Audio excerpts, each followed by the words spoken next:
Hello and welcome to today's webinar, which covers best practices to data management for regulatory reporting. My name is Adrian Sharp. I'm a contributing editor for RegTech Insight at A-Team Group, and I will be your moderator today. Before we get started, I've got a few upcoming events I'd like to alert you to, which you'll find the details at the bottom of the screen. Registration is currently open for AI and Cap Markets Summit London. It's coming up next week. And in fact, we're running AI CMS here in New York on June 26th. So please check that out. We have a couple of upcoming webinars that are also relevant for today's audience. Best practice approaches to data management for reg reporting. That's today. We've got coming up in the fall, hearing from the experts, AI governance best practices on September the 9th. And streamlining trading and investment processes with data standards and identifiers. So check those things out. They'll be coming up.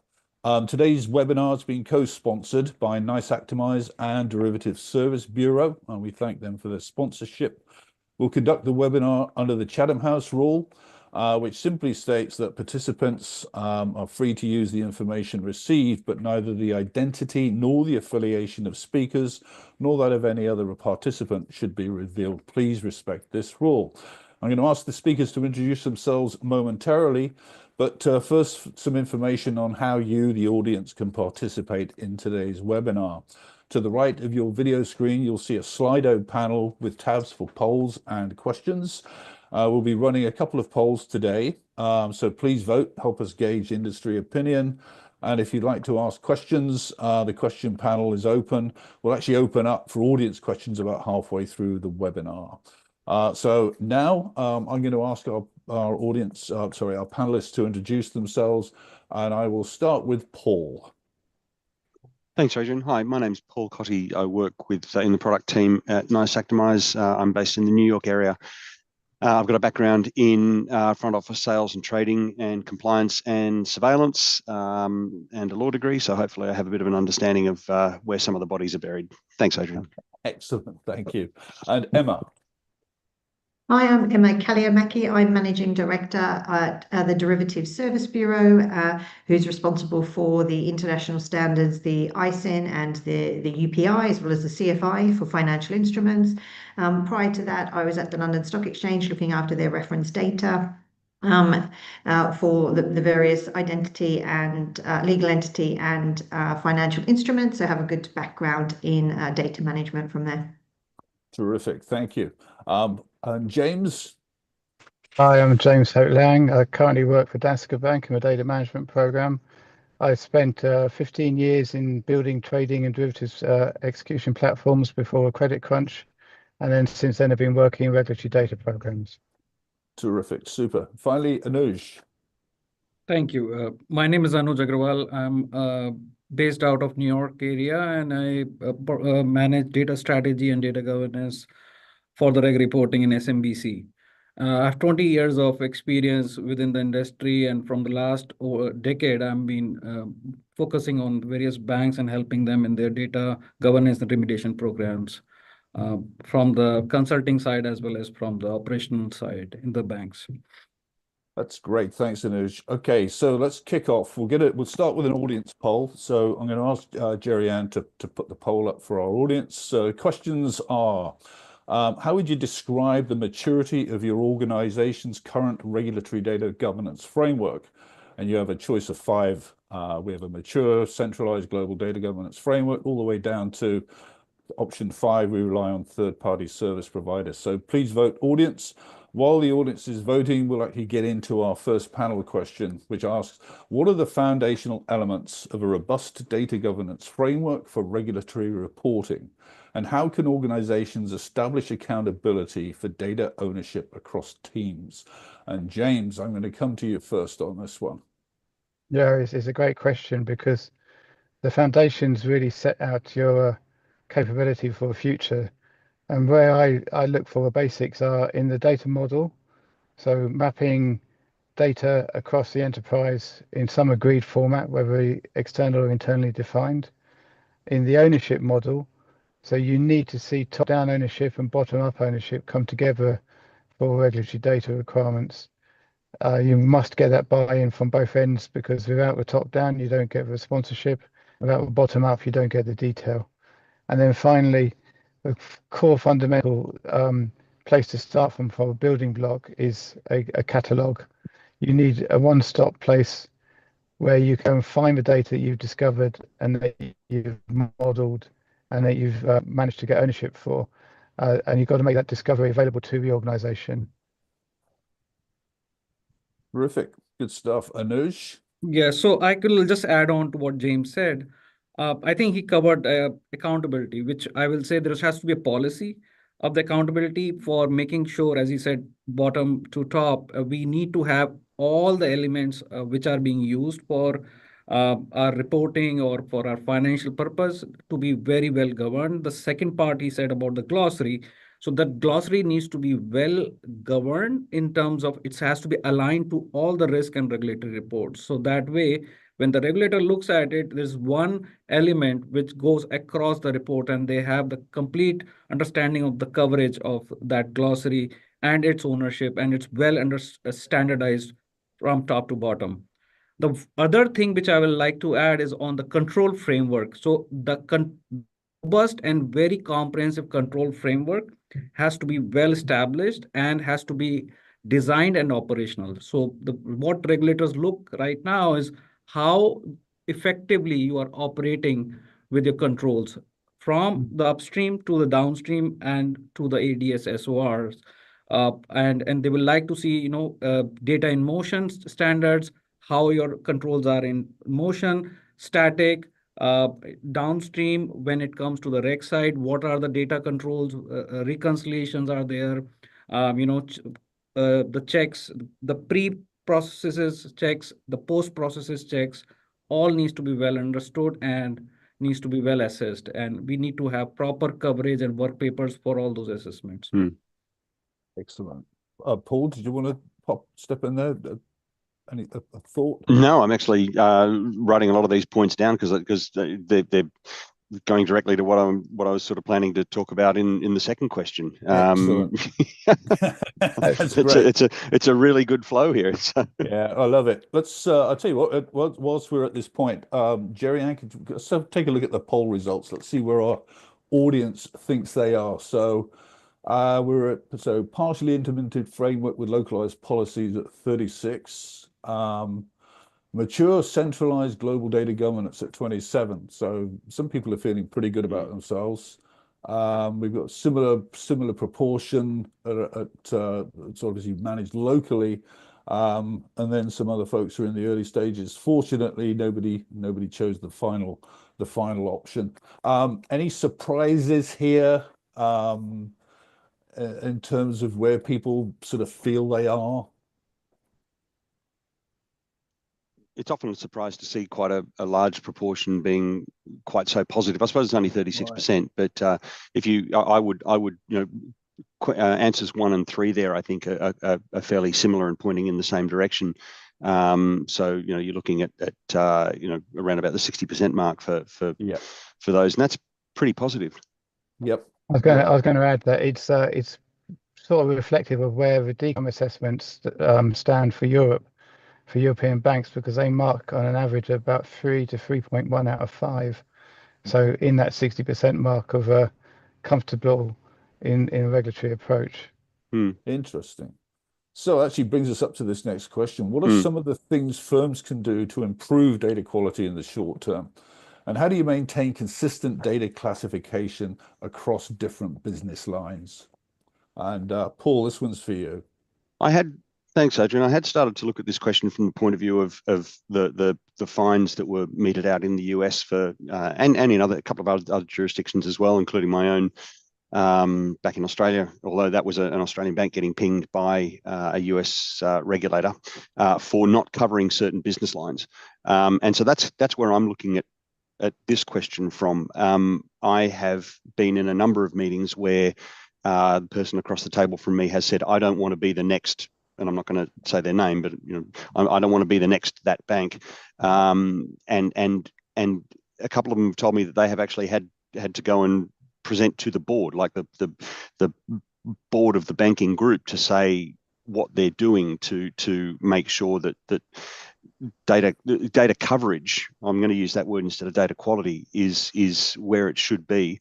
And I have to say that comes, and people have said to me, what can we as a vendor do to help?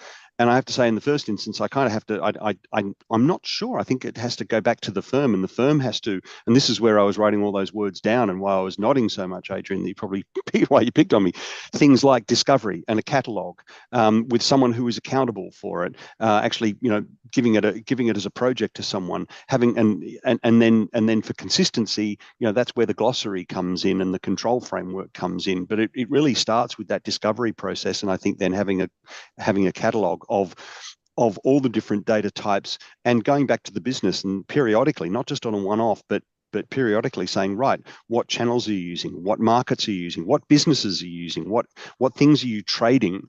Where are you trading them? And not saying you can't, but we need to know so that we can get the data in. And I know the FCA has been pushing this for quite some time when they brought out that Market Watch a while ago about fixed income trading platforms and making sure that data is coming in. So I think it has to start with good old, rubber, shoe leather, wearing out shoe leather and going and talking to the business managers and talking to some of the trades and saying, what platforms are you using? What are you trading these days? We need to know so that we can go and make sure that we're getting that data and we're covering that business. And data classification, I think it comes back to the glossary and the control framework. So all these things match up and are important. And I know Emma's going to be taking this up, and I do think that before we go on, the DSB and the publishing license for structured products, I think, has been a groundbreaking thing here, and that allows for, I'll let her talk about this, but from my point of view, that is fantastic for saying, okay, well, this is an FRA and it's a one-off contract, but actually there's a consistent identifier for it, so we can actually track it from a market risk point of view and so on. Anyway, I'll stop there. Great stuff. So Emma, so your thoughts on this one? Yeah, so I can echo really a lot of the comments that have been made, not only by Paul, but James and Anuj as well, because I think understanding your data, so, a data audit, being able to really understand and identify your data, prioritize where is the critical data, focus on those areas where you have the high impacts. You have your documentation of where your data is coming from, so that data lineage and the accountability, so who is responsible for that data, so from a data ownership point of view, and not only when it comes to integrating the data, but a transformation of that data or any use cases, usage of that data, you need to have it at the different touch points. Now, where then Paul was touching on to do with the standardization of data, I think, falls very much into the classification and the identification there, but really having standardized formats and structures and definitions, so there is a level of consistency across your data set, that we can group things and interpret things in a common and consistent way, because often you have firms, different departments within the same firm, defining data points in a different way, so you have a different interpretation, and that in itself causes issues with regards to data quality and data usage. I think when it comes to practices and assisting with that, looking at ways of validating the data and that being able to cleanse your data then through those validation processes are also really important. But it's not a one-time exercise. I think it's important to highlight. This is a continuous cycle and process. So it's not, we've done it, now we can walk away. You have to maintain and you have to continue the process on an ongoing basis. Yeah, that seems to be the pretty consistent theme across the regulatory spectrum, is the days of sort of once a year done and fire and done and forget. I mean, kind of over. From a regulatory point of view, we seem to be in a continuous monitoring, continuous improvement. No excuses basically for not being on the ball. Right, so it brings us up to our next question, which is what measures can be taken to improve collaboration between compliance, IT, and business units? to enhance the overall effectiveness of regular reporting. And Anuj, I have you on point to start this one. Yeah, so let's talk about what are the challenges we have between these functions of the bank and or any company or financial service, where we have compliance functions looking for, how big is your defense system. You make sure your policies and your controls are well within the gambit and can be challenged by the second line and the third line. We have business units who are doing the first line work and the functions and the processes. And then we have IT, which is the enabler of all the data and technology functions, or the flow of the information from top to bottom. So what are we looking from these, harmonization of these areas? We're looking for accuracy of information. We're looking for completeness, making sure data is available on time. It can be daily, it can be monthly, it can be weekly, it can be quarterly. So, there are challenges. We are working with various things. And then the data has to reconcile when it comes from various sources. There are multiple loan systems. There can be multiple, derivative or capital market systems. Then we need to make sure all that data reconciles, the valuations are right, the pricing is right, and everything talks to each other. And finally, it has to be all automated. There are no, right now, we cannot work in a scenario where things are manual and they are being challenged, and we have to oversee with, a lot of oversight manually as well as through, functions from the different areas of the bank. Now, what we can do, so what things we have done is we created a data factory model. So there are three things within the data factory model which we did. So when it comes to post-production, we talked about data provisioning. All those requests for change goes through this data provisioning. That's one function within our a space of finance. The second one, we said data quality. So we monitor the information, and we have two strategies: the tactical remediation strategy and the strategic. So those two needs to work in tandem and in parallel, and report or the processes have to function to make sure the report goes out of the door in a short period of time. That is aligned to the tactical remediation, and the strategic works to make sure it doesn't happen again, and that's a long-term remediation. And the third, which is the most important, is these remediation processes have to be put in place. And as we talked about the ownership, these ownership has to be well defined top to bottom, so that the remediation can work from, there's a point person in each and every part of the system, as well as the IT and the compliance side, and which are looking and making sure these are all done and can be monitored through metrics. And we have a pathway to do all these remediations. Good stuff. Paul, some thoughts? I think just going back to what you said in the question, what measures can be taken to improve collaboration? I think that assumes that there is collaboration, and that I think that needs to be, sometimes isn't quite so obvious and needs to be spelt out. And the processes need to be put in place as to how those teams are going to work with each other and agreed. And we're all on the same side here. So the three areas that you mentioned and anyone else have to be working to the same end. And just brought up one point and said that it has to be automated. I would argue, except for one thing, and that is for periodic checks.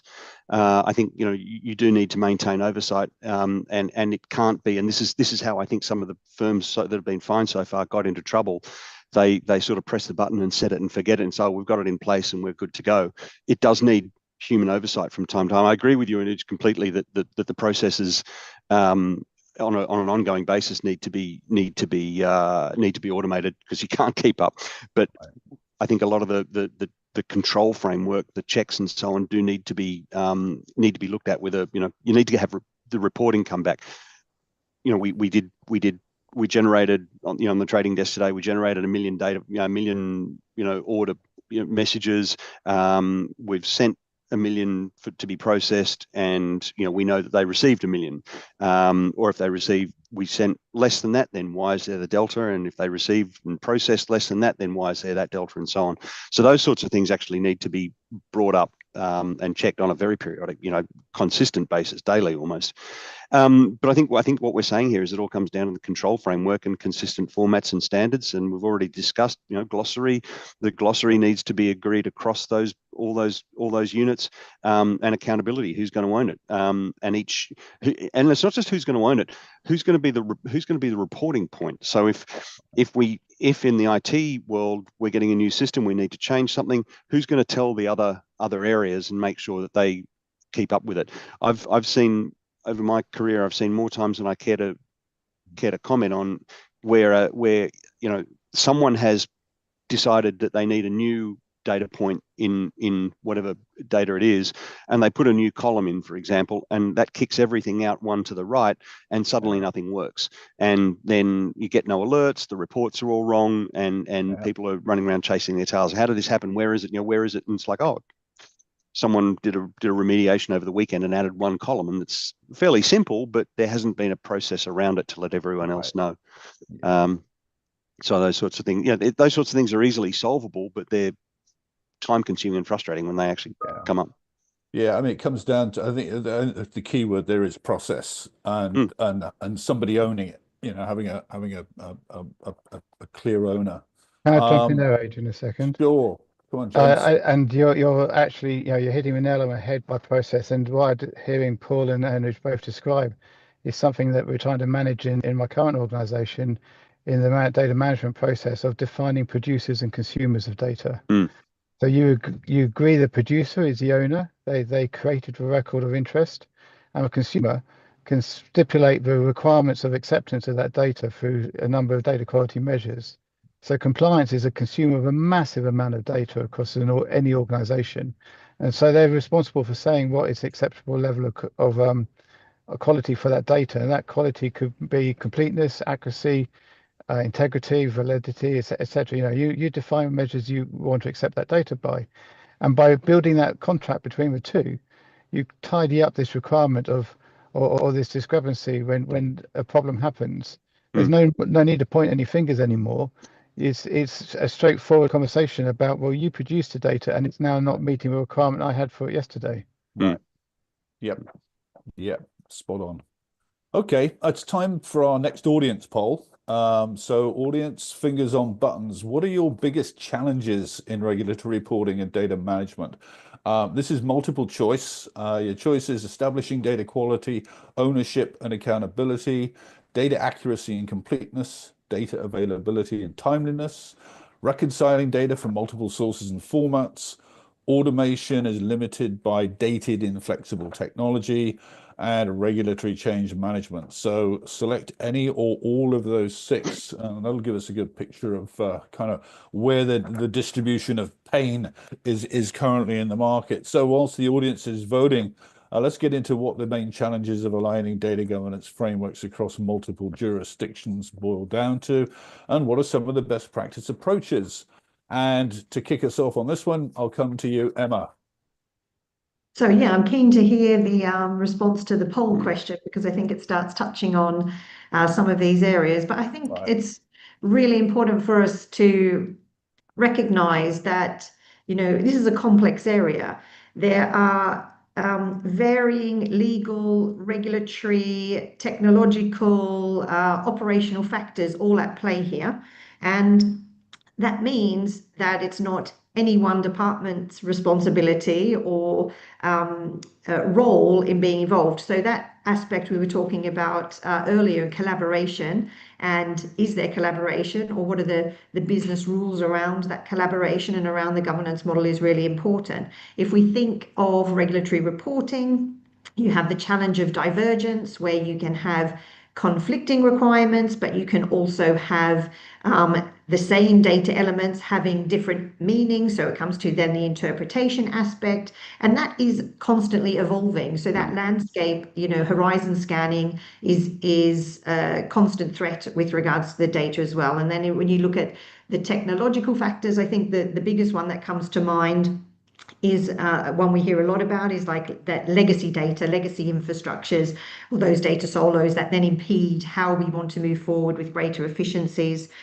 When it comes to the operational factors, considering the different businesses, systems, processes, and jurisdiction. You can have those then differing across departments, across businesses, across jurisdictions. And then one, I think that a lot of firms are faced with are resource constraints, and the knowledge and the transfer of that knowledge across the business as well. I haven't touched on really as much the best practices here, but I think I just wanted to highlight that the everything that I've spoken about, there are ways of mitigating them to some degree, but they are all challenges that we have to live with and work with and put models around to support the business as best as possible, as well as possible. Right. Great. Anuj, have some thoughts from you on this one as well. Yes. So on this one, I'll add on to what Emma said. What are the best practices in the industry about solving this problem, and what can we go about that? So what is the first? So I'll ask the question to myself: why do we need a multiple jurisdiction, or do I need a global one? That may be the first question. And what we have seen is usually. This is the driver behind this is on the US side, there was a Dodd-Frank, which came almost a decade back, which had a principle or a framework about BCBS 239. And most of the firms use that framework to come up with a global model and then try to see what are those elements of that framework and see what is best fit for me at the global level, regional level, or the local level. So the 5 areas which have, I'll just quickly cover the 5 areas of that framework. One is the governance. So what is your operating model? What kind of operating model, what you need? The data management behind it, as we talked about data quality, how it is to be global or a local or a regional. And again, there are various factors which take into account depending on what regulatory needs you have on the European side, on the US side, and rest of the world side, right? And when it comes to strategic, so the third one is the strategic IT. So what kind of strategy and IT architecture you need to suffice all those needs when it comes to those regulatory requirements and their fulfillment. The reporting and analytics, what are the adjustment and the policies around it?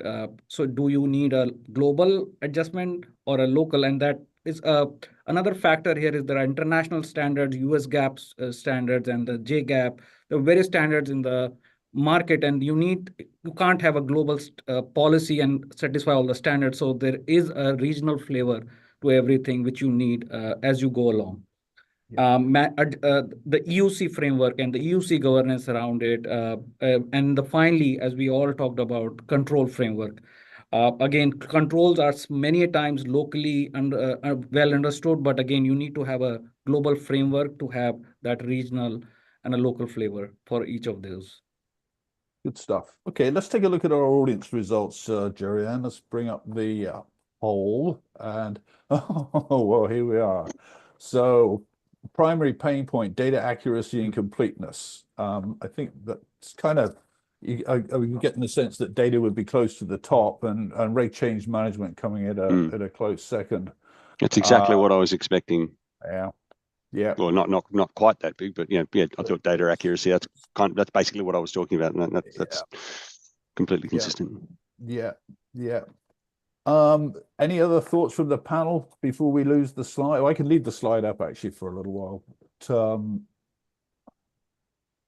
yeah, I think it's quite interesting to see data accuracy and completeness at the top, and then you have data availability and timeliness at 33%. I see them as being fairly related in a sense, but sorry, regulatory change management for me, it's totally where I'd expect up the top, because that pace of change and having to adhere to and maintain that level in relation to data points is quite demanding.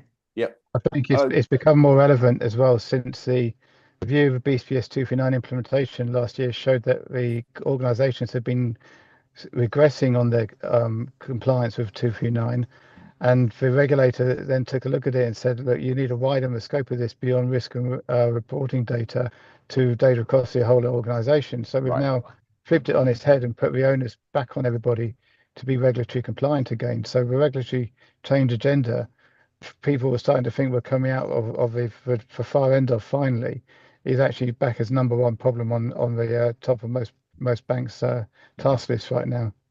Interesting.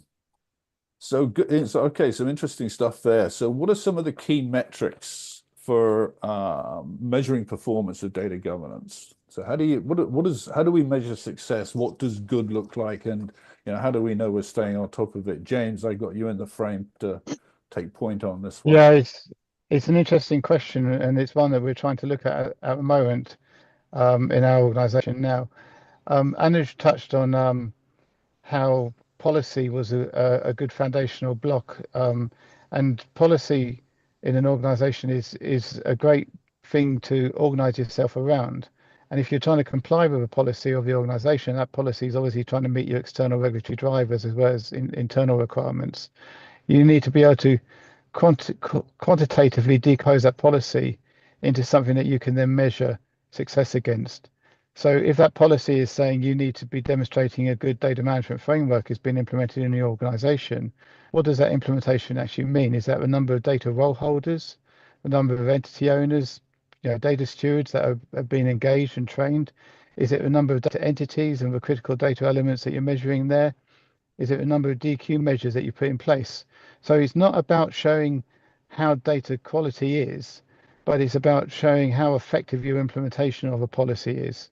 So quantitative measures take a little bit of lateral thinking to break a policy into things that you can measure, but and I tell you this from experience, it is possible to do.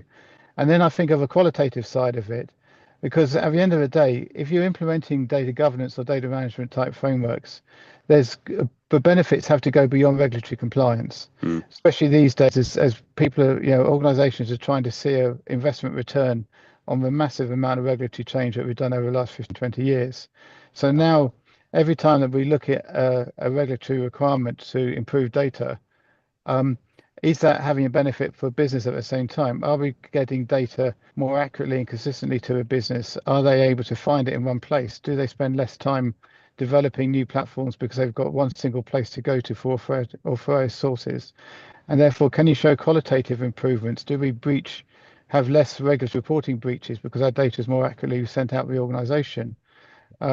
So these sort of measures are the sort of considerations I put in place in terms of metrics. But I would think around quantitative, very tangible things that we can measure, and the qualitative measures. What improvements have we got in our environment as a result of doing the data governance type changes that we've been working on? Yep. Interesting. Anuj, for yourself, thoughts on metrics? Yes, so I think he touched rightly upon those, James touched rightly those two things, qualitative and quantitative. Let me talk about first. Let's take a case in point. Like there are 600 elements in a Y9C or more than 600 elements. And I need to talk about the policy and its coverage. So let's take an example. So all my critical data elements needs to be complete and accurate. Going back to the poll, that they need to be complete, accurate, and well reported. That's what my policy says. How do I measure that? Now, what I did was I need to have those control checkpoints across the pathway of those 600 elements and have some kind of a measurable and actionable intelligence around it. And that needs to be well thought through and put into a key process indicator or a KPI, which I can measure. And for example, I need to know the coverage of all my critical data elements and what is the data quality behind it. How many of them are complete? How many of them are invalid, let's say, to start with. The other side of it is how many of them have accountability, how many don't have accountability. So what is my coverage accountability?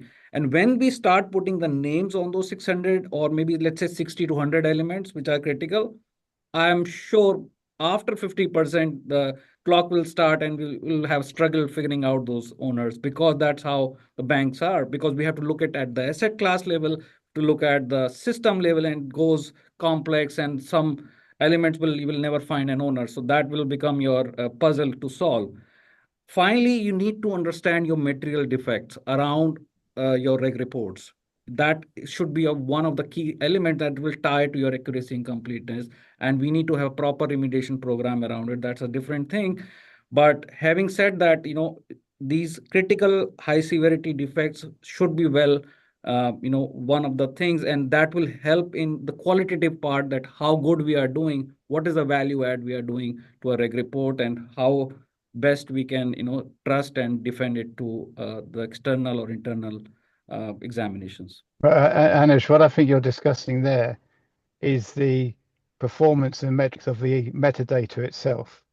And then what I think you need to also do as the central data management organization is to measure the metadata. So what is the performance and coverage of your metadata too? So you've got two levels of reporting. You've got one about the underlying data, accuracy, completeness, validity, integrity, manual intervention, et cetera, all the BCBS 239 dimensions.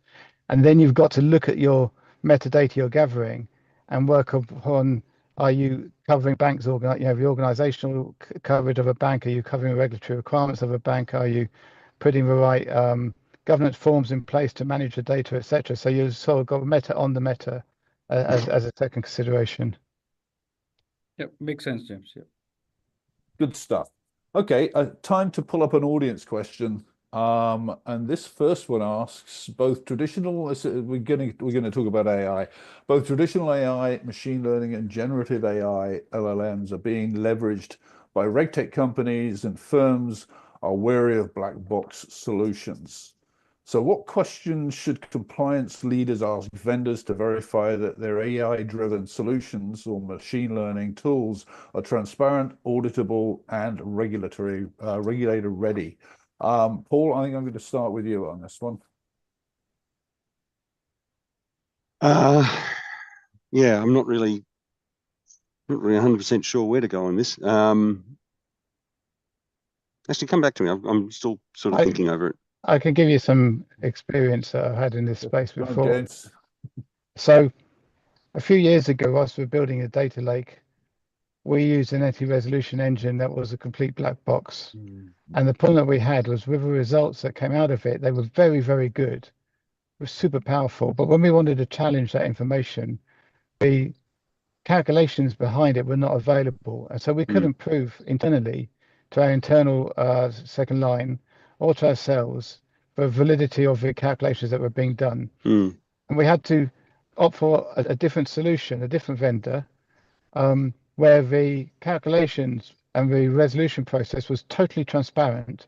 May not have been as good, it might have had some drawbacks, but because we could challenge and test and tweak the code directly, it was a more acceptable solution to the business and to compliance. And that black box approach, when you now spin the clock forward to days of, to LLMs and the AI models now, it's going to be exactly the same challenge that people face. This is why most organizations are looking only at internal AI solutions and internal LLM models based upon internally sourced data, ring-fenced around the organization itself. I think if you're going to make decisions upon the outputs of these models, you have to have complete and utter confidence in the data that's going into it and the calculations that they're going through to come up with the results. I might jump back in. I guess I was trying to figure out how do we answer this without going down the AI, going down that rabbit hole, but I don't. I think one thing that I do hear a lot about, and where we are gradually bringing in AI, we're doing it on a step-by-step basis where we're trying to see what the effects are, and we've got quite a number of use cases already. I don't want to get too salesy here, but for example, in our communications surveillance, employment of AI has allowed us to increase our transcription accuracy to very high 90%, up at 97, 98% and improving. And we can actually now pick up where languages change within a communication. I'm talking about unstructured data here, but it's just an example. But I agree with James completely. And the two words that came to my mind are explainability and repeatability. Explainability, as he says, not black box. You can't just have a black box and not have any idea what it's doing. Even just okay. Going back to what Nick Elrathi said some time ago about sort of some people said that he was walking back the FCA's requirements on explainability. And I don't think that's the case. He used the example of a cup of tea, and you make the cup of tea, you put the tea bag in, you dunk it a few times, you take it out, and you put your milk in if that's what you want. He wasn't. So that's how you make the cup of tea, and you can explain as a user, you can explain the process. You don't need to understand the level of Brownian motion of the molecules, of the hot water and so on. You don't need to go to that level of detail, but you do need to be able to understand at a high level what's going on, and repeatability. We can all make multiple cups of tea, so you need to be able to put a set of data into the black box and have a pretty good idea of what it's likely to get and what's likely to come out the other side. So I agree with James. I just wanted to add a little more color on that. Yeah, I guess it's the human in the loop element that it never disappears. I mean, we can talk, as we were mentioning earlier, about automation, and absolutely, this industry doesn't survive without automation, and a very high level of it. But at the end of the day, it's still a people business, right? We still have people in roles. There are customers, and so it's it comes down to individuals tasked with reviewing the reasonableness, if you like, of certain outputs, especially when you get into the LLM area where the technology is what it is, and hallucinations are a factor. It's not a bug, it's a feature of generative AI. So you need that human element there to basically make sure that things are in the right place. So that comes back to accountability that we've been talking about. Sorry, Emma. Yeah, no. I was just going to touch on the same thing and say, leverage what James had said, which was last statements around trust in the data. I think it goes back to all of the things we've been speaking about already to do with accountability, controls, governance, transparency, data lineage, all of that. That is the path that leads you to be able to be doing more with your data. Automation is the first step before AI. You need to have trust in your data, be able to interrogate those outputs, knowing you've put in the work and are continuing to do the work to get there before you can layer anything on top of that. So I think everything we've spoken about is about setting the foundation before you can start to kind of innovate beyond. Yep. If I can add one use case. So one of the very important use case we are seeing in the industry is tactical remediation. This is one of the area which I think can be automated, and we can put some learning models. For example, we're getting millions of records, and let's say some of the elements are incomplete, and completeness is one of our ask.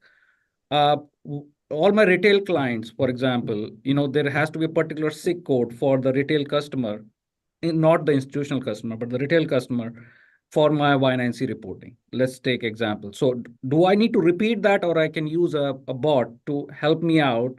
And then to put a control, going back to our point, can replace the maker job, but the checker has to be there to make sure it's foolproof.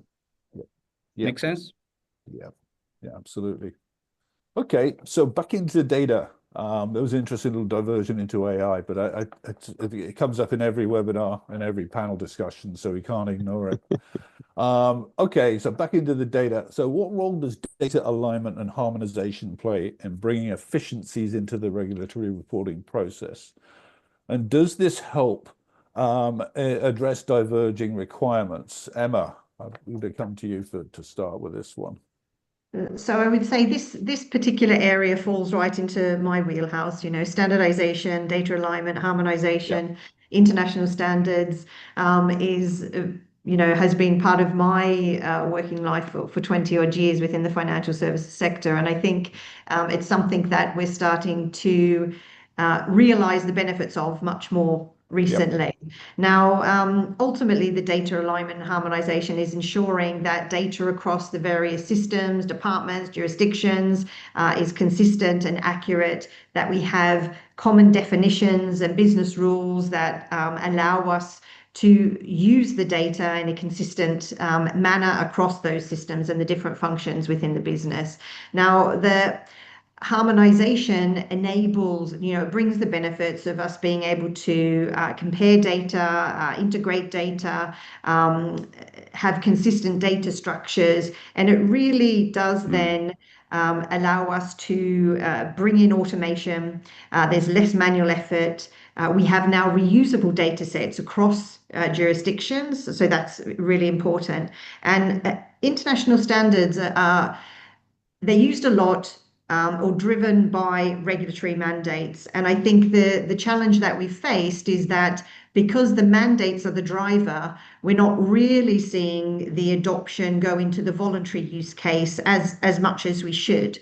But there are lots of aspects. I specifically work within the the financial instrument space, looking at reference data, so data attributes, identifiers, and we know that you've got standards across country codes, currency codes, messaging standards. There's simple to more complex standards. But the greatest benefit we have, I think, is that mutualization, the consensus of parties working together to have that common understanding that we can all benefit from. Because until we're fully leveraging that, firms are independently and individually investing in that interpretation, in those solutions, and it's very fragmented. So being able to harness the mutualization and then benefit from the output of these either centralized utilities, which I think hopefully DSB is one of those, bringing those market participants together,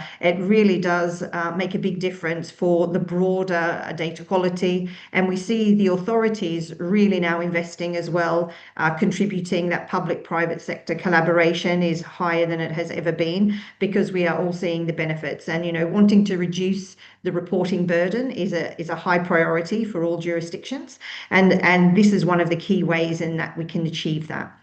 Great, super. Anuj, I think you had some thoughts on this as well. Yeah, definitely. I'll piggyback on what Emma said. So what are authorities looking from all the regulatory reporting or the so many data we send it to them? They're looking for to understand the financial stability of that region. They want to understand the global financial stability. They were looking for economic measurements. That is the outcome from those authorities, and what kind of metrics they come up with. So for that, they need complete and accurate data. That's why they're interested in these so much regulatory and supervisory requirements are there. Why they are? Because they are also interested in making sure you have a right capital exposure to your asset classes is accurate, and your liquidity and your sources of information can be trusted. So that is the driver behind it. And if I have the harmonization of all my elements, I will have a robust model where all my reports from 2052A to 9C to CCAR, everything talking to each other. So that's the foundation behind it. And that is why we need to have very integrated data glossary. These controls can be robust, and they can be used into one single framework across all my regulatory reporting. And that is why it will bring efficiency and very much, I will say, trust and worthiness into this whole reporting, which the regulator or the authorities are looking from us. Yeah. And you can reconcile all your 9C to Y14 or Y11, and all those reports and 2052 will talk to each other, and you will have a very easy time answering all your questions. Yeah, I think I know firms have got into trouble before where regulators in different jurisdictions are looking at basically what should be the same data. They maybe have different time buckets or whatever between the UK and the US, and the regulators share information which a lot of firms seem to be unaware of. Although that is actually part of BCBS 239. That was one of the two elements at the end which talked about regulatory cooperation. But it's kind of interesting. We're actually at we're sort of down to our last 3 minutes. So in fact, what I'm going to do now is go across the panel, and I'm going to ask each of you to share, what are your 3 main takeaways from today's session? And Anuj, you're up on screen. I'm going to start with you. Definitely. I mean, again, whatever we are doing from the data controls perspective, we should have 3 actions. or 3 items we need to make sure they are can be compliant. One is actionable. So everything which we are doing should be actionable, should be measurable, and enforceable in the larger or the greater growth of the organization. And that is the lens we should see everything which we are doing from the data compliance perspective. That's great. James, what would your top 3 be for today? I think from an operational aspect, Anuj has hit the nail on the head perfectly. From a delivery perspective and building a foundation, the 3 things for me are establish ownership, really work hard at getting that ownership locked into the organization, build a foundation, so focus on the basics and get your catalog populated. It's super critical to everything else, and if there's no trust or integrity in that, everything else fails around it. And a third thing is, whilst you're doing all of that, evangelize the benefits. Go out and sell it to a business about why better quality data is better for them. Because if you can get a business buy-in over and above a regulatory compliance requirement, it'll make your job so much easier to deliver data management. There you go. And Emma? I think the guys have taken the top ones off the list, but I'll Okay. kind of echo some of those, and then I'll throw a rogue one in. But I think data accountability and ownership, make sure you document end to end the lineage, access controls, and your audit trails. And then one I will just throw in is that from an international standards point of view, participate in your local standards body or join trade associations, working groups, and really benefit from that mutualization, because all firms are in the same boat with having to fulfill these obligations. Right. Great stuff. And Paul, final thoughts? Yeah, some I think it's already all been said. I'll actually put them in a slightly different order though. First up, data coverage, and that includes coverage and quality, which includes accuracy and consistency. And then I suppose that leads on to what James was saying about being able to trust to be able to trust the data. So that's important. Second one, as Emma just said, and I have had this written down exactly the same order: accountability and ownership. Someone has to be on the hook for it, but that's not necessarily a bad thing. It also means that there's a single point of contact in the business, and someone hopefully has oversight, and you're not running around, who's in charge kind of thing. You can actually go to one person. And my third sort of from left field will be regular reviews and checks. Keep looking at it. It's not set and forget. One and done. It has to be regularly up. All these sorts of things, like other parts of the compliance framework, have to be regularly reviewed, looked at, updated. If you don't do it within the compliance function, then internal audit are going to come down, and I know who I'd rather be talking to about that. Absolutely. That's great stuff. With all due respect to the internal auditors who are no doubt on this call. Yep. Yeah, we have a few from time to time. Okay, that's fantastic. So really all that's left for me to do now today is to thank our panel of experts, Emma, Paul, Anuj, and James. And thank our sponsors, NICE Actimize and Derivative Service Bureau. You'll find their details on the screen. It's up for display now. Please check these people out. They've got lots to offer. One final request: we have a survey form at the bottom. We ask you to complete the survey. We want to hear your views, make sure that our webinars are delivering value. So without any further ado, I'm going to say thank you to our panel one last time, and to our audience. And until next time, bye for now. Thank you. Thank you. Thank you.